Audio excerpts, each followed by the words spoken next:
Doctor ইউনূসকে Bangladesh বদলে দেওয়ার সম্ভাব্য নায়ক হিসেবে দেখছে ভারতীয় মিডিয়া। সমালোচনা ছেড়ে হঠাৎ ইউনূস বন্দনা ভারত মিডিয়ার নেপথ্যে কি?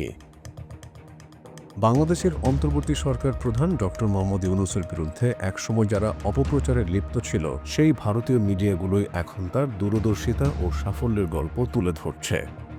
ইটিভির এক প্রতিবেদনে বলা হয়, গত বছরের অক্টোবর থেকে চলতি বছরের মার্চ পর্যন্ত ডক্টর ইউনূসের নেতৃত্বে বাংলাদেশে এসেছে ৯,২৪৭ কোটি টাকার বিদেশি বিনিয়োগ।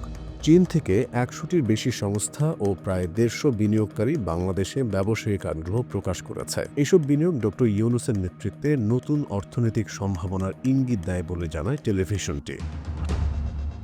শুধু অর্থনীতি নয়, ভারতীয় গণমাধ্যমগুলোর রাজনৈতিক সুরেও এসেছে পরিবর্তন।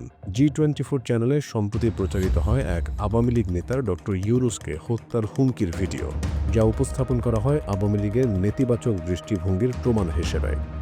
এমনকি রিপাবলিক বাংলার মতো বিতর্কিত মাধ্যমেও এখন মাঝে মধ্যে ডক্টর ইউনূসের প্রশংসা শোনা যাচ্ছে।